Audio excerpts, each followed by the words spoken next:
Muy buenas tardes. Ante todo, agradecer a Landa el espacio que nos ha permitido tener el día de hoy. En esta presentación quiero mostrarles algunas estrategias enfocadas precisamente en engorde, pero sin dejar de lado el tema de la precría del vivero. Así que vamos a ver ciertas aristas, 5 aristas puntuales de la producción de camarón enfocada en el engorde para poder optimizar nuestra productividad. ¿Y por qué nosotros hablamos acerca de estrategias adaptativas? Actualmente voy a mostrar un poco acerca del entorno y los cambios que se están viviendo en este momento. Tenemos cambios ambientales, tenemos cambios de mercado, en el cual existen ciertas variaciones que generan cambios, subidas y bajadas en los costos y en los precios de los insumos. Es por eso que nosotros tenemos que adaptar ciertas tecnologías, ciertos manejos y ciertas estrategias que vienen utilizándose en otras partes del mundo a esta industria que considero es una industria que viene, pese a las dificultades que pueda tener, viene en gran crecimiento. Otros cambios que podemos denotar los podemos ver acá en el entorno mundial y económico. Vamos a ver acá tanto problemas a nivel global como problemas a nivel local. Solo para mencionar alguno de ellos, un conflicto entre Ucrania y Rusia que puede generar un riesgo en la interrupción del mercado o de la logística de entrega de ciertas materias primas y que también a la vez puede generar un incremento en el costo de estas materias primas y de estos insumos. Un tema que ya se mencionó el día miércoles, Gabriel Luna mencionaba el hecho de que la dificultad que nosotros tenemos al momento de generar estrategias por la volatilidad y por los cambios continuos que existen en las tarifas arancelarias. Por otro lado, en tema de reformas locales, vemos reformas constitucionales en el caso de Nicaragua o derogaciones de leyes tributarias en el caso de Honduras, en donde vemos afectado el costo de los insumos debido al cierre o a la eliminación de los subsidios fiscales. No menos importante, y creo yo que lo que más impactó en los últimos años, en el último año, fue el tema de la ruptura del TLC o del Tratado de Libre Comercio con Taiwán. Si bien es cierto, otros países de Centroamérica ya venían con este tratado, esta ruptura del tratado hace cierto tiempo, vemos de que la ruptura de Honduras en este tratado en el 2023 afectó grandemente la industria, de igual manera en Nicaragua en el 2021, y vemos a un Panamá que tal vez haya cambiado ciertas estrategias, que continúa vendiendo a este mercado y que permite el poder adaptar de cierto modo esta industria. Entonces, para seguir dando un poco más de contexto acerca de las estrategias que queremos plantear para Centroamérica, quiero mostrar cuál ha sido la evolución del mercado en Honduras, Nicaragua y Panamá. Vemos una reducción entre el 2023 y el 2024 del volumen exportado en Honduras en un 19.3%. Vemos una recuperación parcial en lo que viene del año entre enero y junio de un 6% en el volumen de Honduras, y esto precisamente enfocado en el incremento de exportaciones de camarón entero y de camarón pelado, en 41% y en 24% respectivamente. Por otro lado, vemos un escenario mucho más complicado y difícil en Nicaragua, en donde ha habido una reducción sostenida en el tiempo, desde el 2022 cayendo un 23%, el 2023 hacia el 2024 un 21.6%, y vemos una caída aún más fuerte en lo que viene del año, entre enero y junio, a comparación del año anterior, una caída de 47%, principalmente con una reducción en envíos a Europa y a Centroamérica mismo. Finalmente, Panamá, que es la otra cara de la moneda, en donde nosotros vemos que hay un crecimiento sostenido en el cual entre el 2023 y el 2024 ha habido un crecimiento de 52% en las exportaciones, y en lo que viene del año, entre enero y junio, a comparación del 2024, vemos también un incremento en 39%. Esto enfocado principalmente a la apertura de mercados como Vietnam y Guatemala y al incremento que creo yo que es el mayor efecto en este crecimiento, es el crecimiento de Taiwán en un 23%. Como vemos, el mercado internacional ya para luego poder empezar a ver las estrategias productivas. En el mercado internacional vemos de que los mercados principales, y esto ya lo hemos tocado el día miércoles en algunas otras conferencias, vemos que China, Estados Unidos y Unión Europea vienen a ser los mercados a los que está enfocado, donde está concentrada el mayor volumen. En este caso, vemos de que ha habido una caída en los últimos años de un menos 2.7% en China, pero se ha venido compensando con el incremento de Estados Unidos y Europa.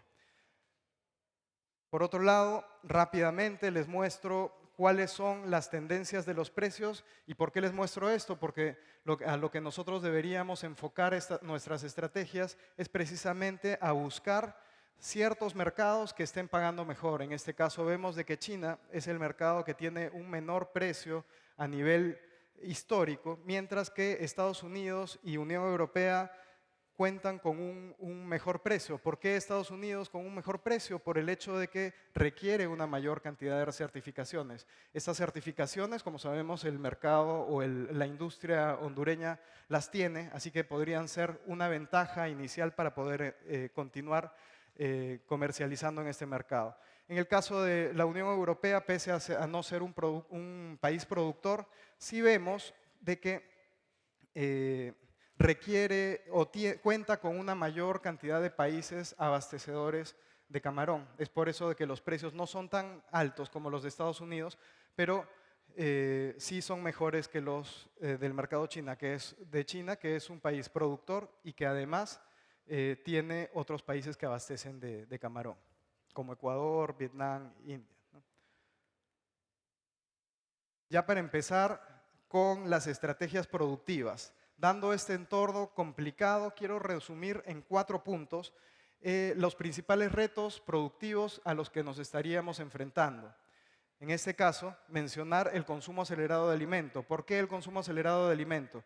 Nosotros sabemos de que en esta industria y en esta zona geográfica la temperatura se mantiene elevada durante prácticamente todo el año, a diferencia de un mercado o una industria como la de Ecuador, en la que son bien marcadas las temporalidades de temperatura alta y temperatura baja. Acá nos enfrentamos a un consumo acelerado de alimento en el caso de que no tengamos un control correcto de estas obras o de este consumo de alimento. Por otro lado, la capacidad de carga limitada. Es importante definir las estrategias productivas, tanto en la precría como en el engorde, definiendo bien los pesos de siembra y definiendo bien las densidades de siembra, tanto en la precría o en los viveros como en el engorde. Esto muy relacionado a las condiciones que puedan existir deficientes de agua y suelo. Es decir, nosotros tenemos que enfocarnos en una estrategia que pueda, además de producir una alta cantidad o una gran cantidad de libras por hectárea, también enfocarnos en el cuidado del medio, porque sabemos que a una mayor biomasa también vamos a tener una mayor presencia de materia orgánica. Esta materia orgánica debería ser tratada y por ello vamos a dar algunas estrategias al respecto. Finalmente, el análisis de la información. Creo que esto se ha mencionado en todas las presentaciones. La información es sumamente importante y no solamente el hecho de tener los datos, el hecho de almacenarlos adecuadamente, el hecho de ordenarlos adecuadamente y posteriormente analizarlos y generar resultados y generar mejoras en base a esta información. Ahí vamos a ver algunos resultados del mercado, en este caso sí, del mercado ecuatoriano, no enfocados en el dato per se, sino lo que queremos mostrar acá es un poco la evolución que se ha venido teniendo. Si bien es cierto, vemos de que ha habido un incremento en ciertos parámetros, pero otros se han mantenido estables. En el caso de la densidad, vemos de que las densidades han sido bastante estables. En el caso de las biomasas, también de manera global, podemos ver de que tenemos biomasas que fluctúan entre los 6.000 y las 6.900 libras por hectárea. Sin embargo, donde sí vemos un incremento o una mejora es en el peso de siembra. Vemos de que partimos en el 2023 con un 0.6 gramos, pasando a 0.72 y actualmente con 0.94 como un dato promedio de peso de siembra. Mientras que el crecimiento viene acompañado también de este mayor peso de siembra. Con esto no quiero decir que el peso de siembra es el que influye directamente o únicamente en esta mejora de crecimiento y de otros parámetros. Se mencionó el tema de la genética, se mencionó el tema de la alimentación, la tecnificación, la aireación. Entonces, la idea de esto es poder mostrar un poco todas las estrategias que se han venido trabajando para poder obtener primero estos mejores pesos de siembra, estos mejores crecimientos, esta reducción en el factor de conversión que aproximadamente es de 15% en los últimos 3 años y por ende la reducción también de días de producción. Esta reducción de días de producción lo que va a hacer es de que puedan rotar más rápidamente las piscinas y esto pueda generar un mayor flujo de ingreso al empresario camaronero. Y llegamos a las estrategias productivas. En el caso de las estrategias productivas, yo quiero mostrarles 5 aristas en las que hemos dividido estas estrategias productivas. Si bien es cierto, no podemos extendernos mucho y dar una gran cantidad de consejos y estrategias, pero lo que queremos acá es enfocarnos en los que puedan ser adaptables a la realidad de Honduras y de Centroamérica en general. Vamos a empezar con la parte de nutrición adaptativa, tecnología, manejo productivo, ambiente y datos. En el caso de la nutrición adaptativa, es importante que nosotros nos enfoquemos principalmente en la formulación de micronutrientes y no de macronutrientes. Si bien es cierto, sabemos las ventajas de los carbohidratos en la síntesis del exoesqueleto, sin embargo, una alta cantidad de carbohidratos también puede ser contraproducente para el crecimiento del camarón.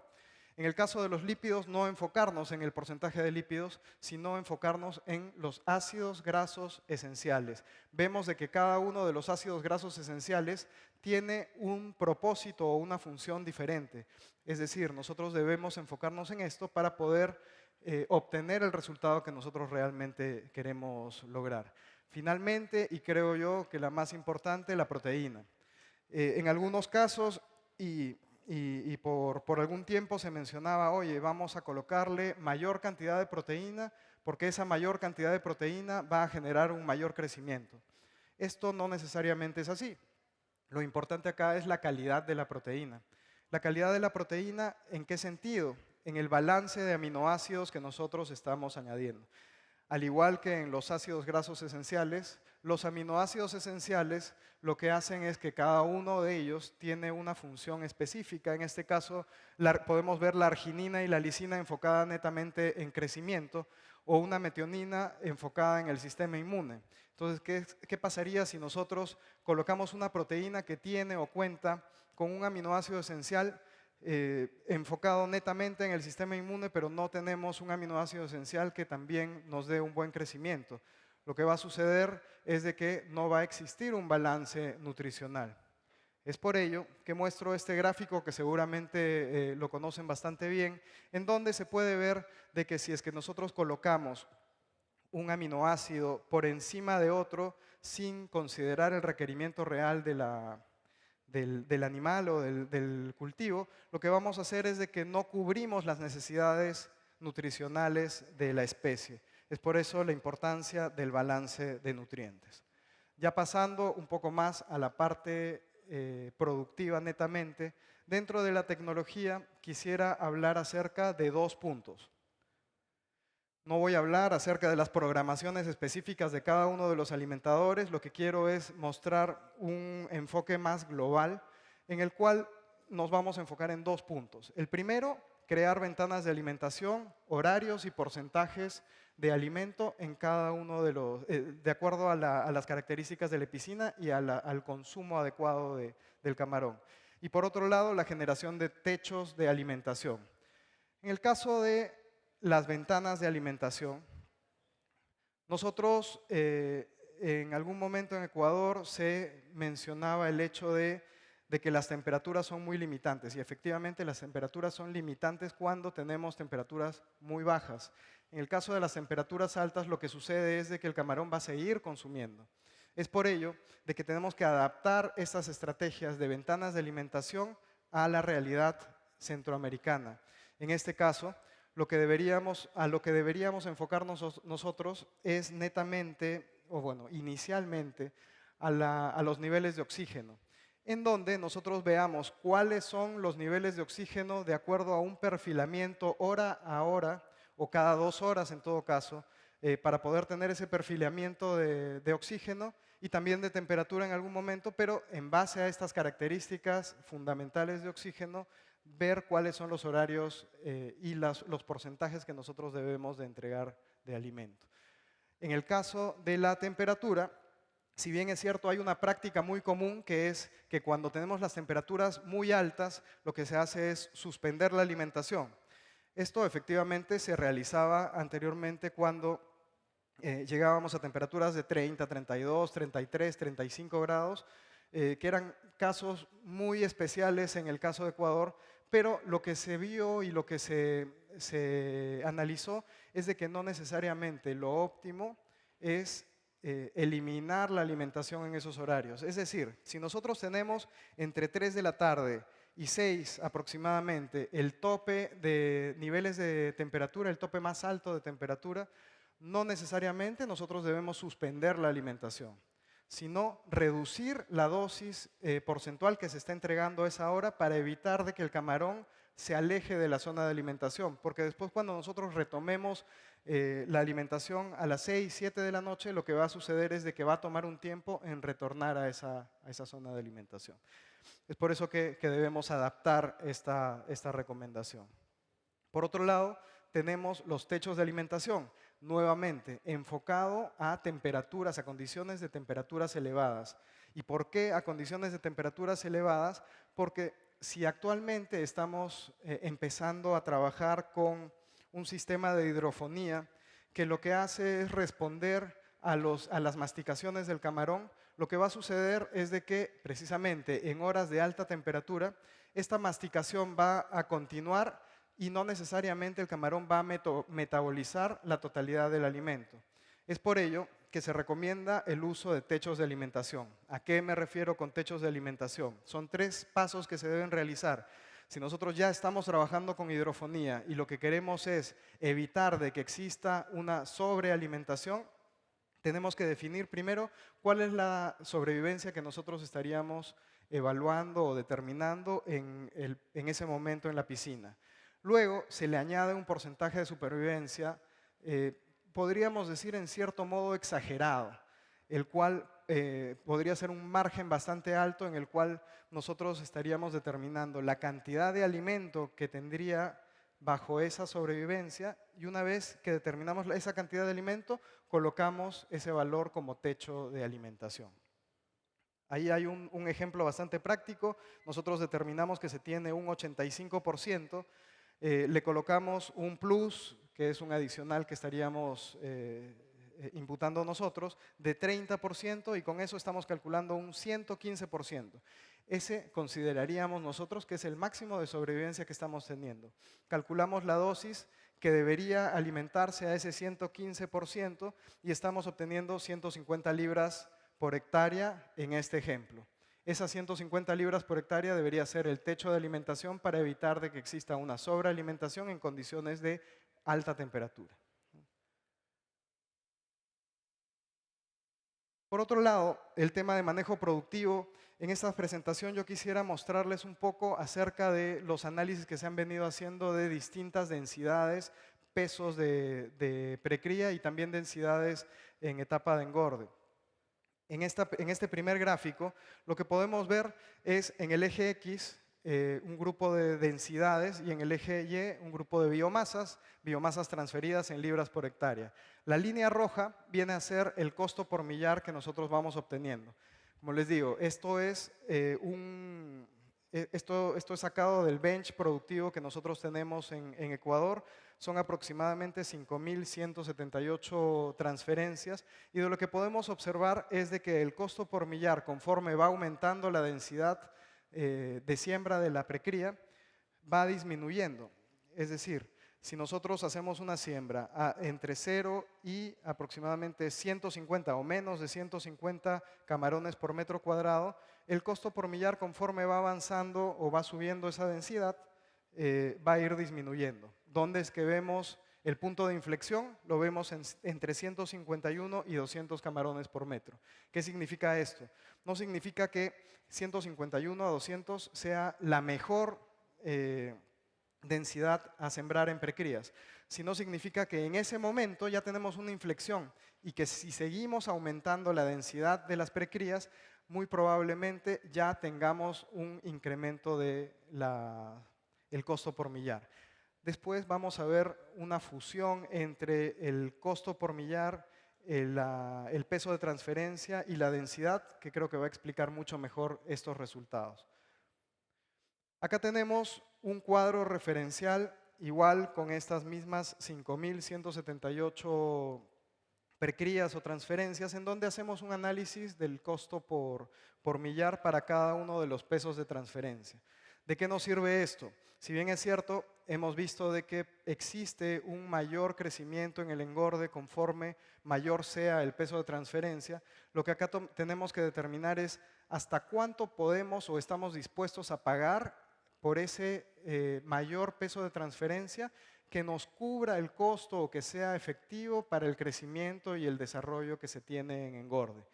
Acá lo que se ve remarcado viene a ser el punto en el que prácticamente se mantiene estable el costo por millar y a partir de 1.2 gramos en adelante lo que vemos es de que hay un salto en ese costo por millar.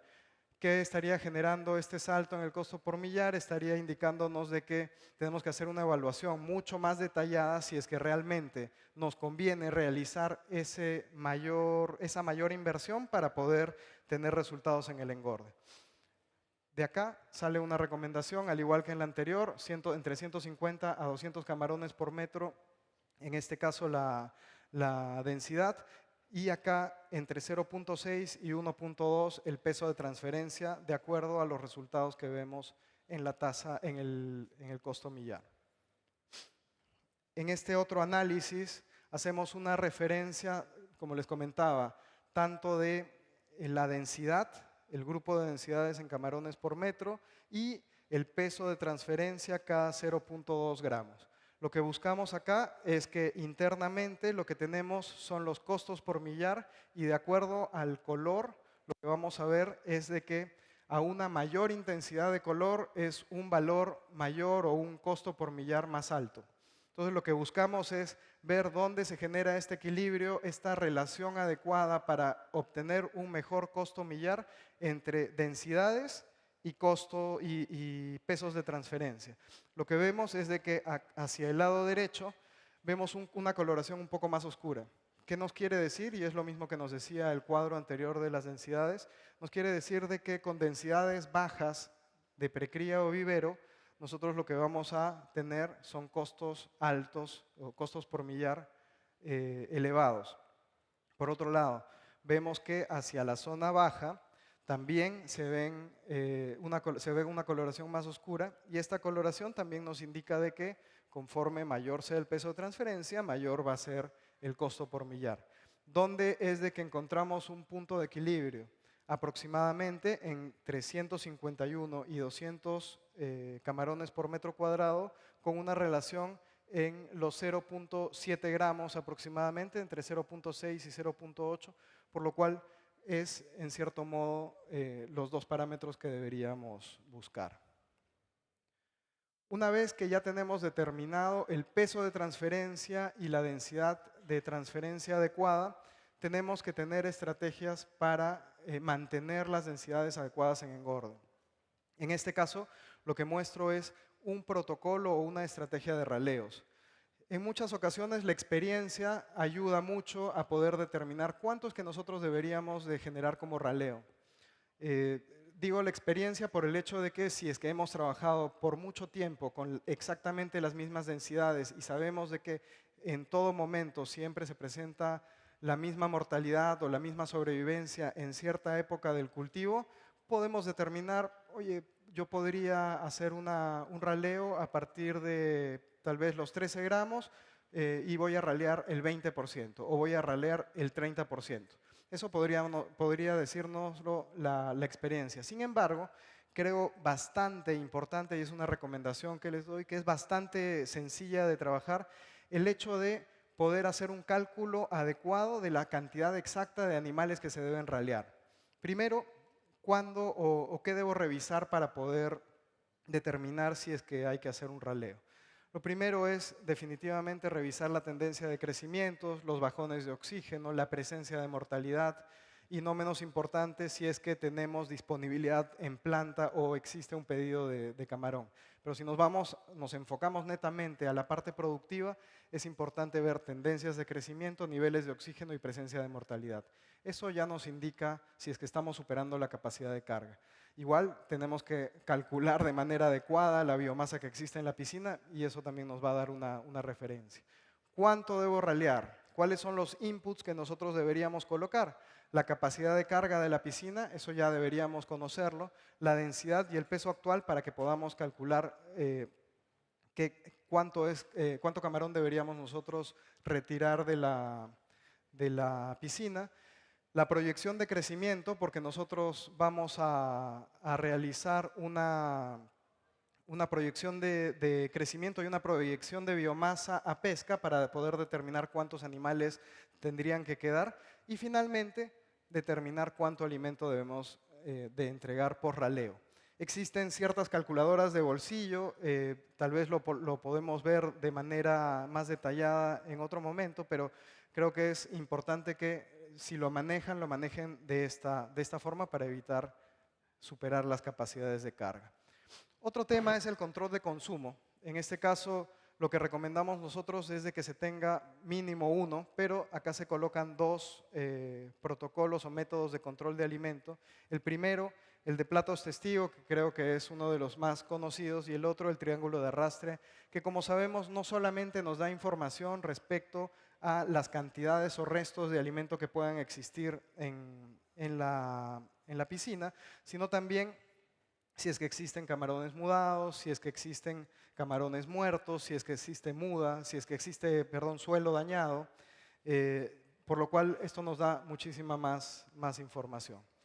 Desde el punto de vista ambiental y lo que les comentaba de la cantidad de alimento, cantidad de biomasa y cantidad de materia orgánica. Sabemos de que conforme mayor biomasa tengamos, más materia orgánica vamos a tener. Es por eso que se propone una calculadora de biorremediación. ¿A qué me refiero con una calculadora de biorremediación?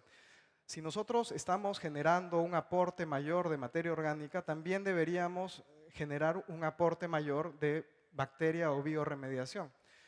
Entonces, a partir de cierto nivel, a partir de cierta cantidad de alimento entregado, nosotros deberíamos también incrementar la cantidad de bacteria de manera proporcional.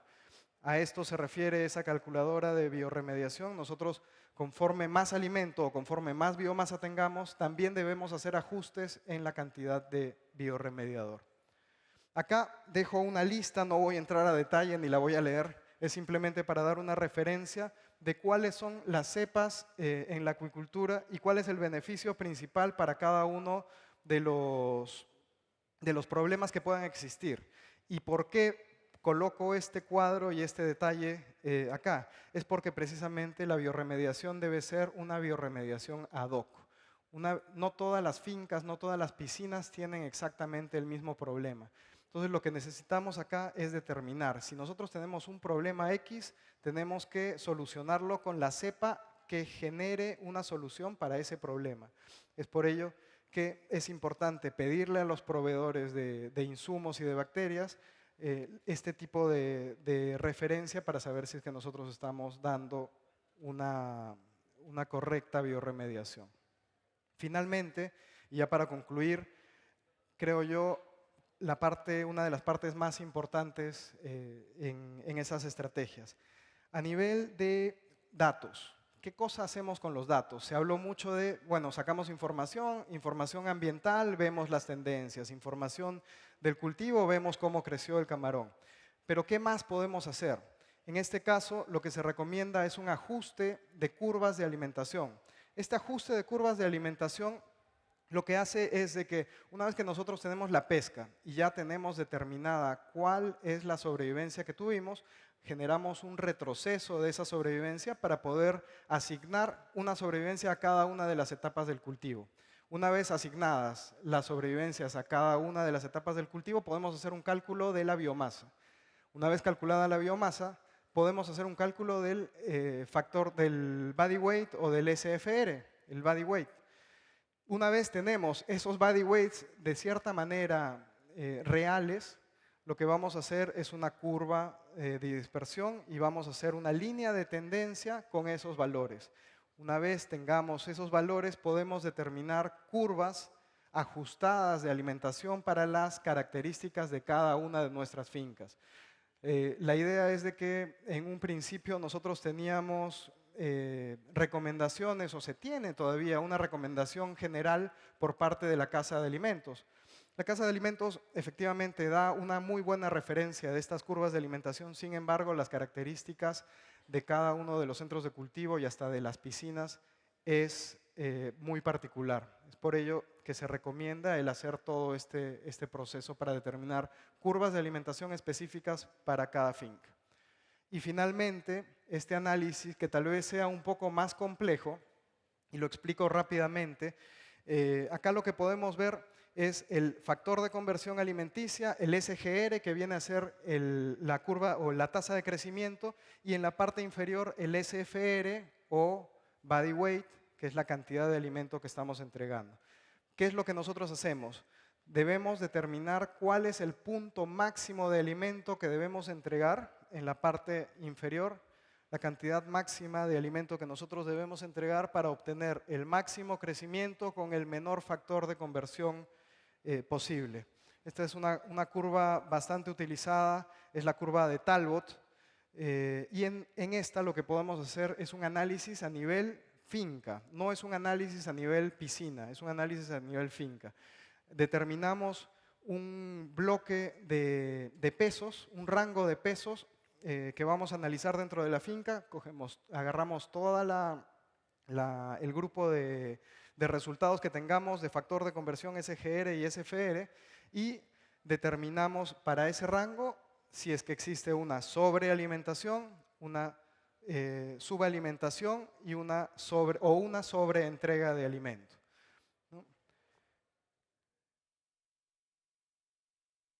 Finalmente, dejarles este slide que resume un poco la información que les he compartido el día de hoy, estrategias nutricionales, estrategias en tecnología, en manejo productivo, ambientales y finalmente en datos. La idea acá es que con estas estrategias podamos de alguna manera aportar a la industria. Muchísimas gracias.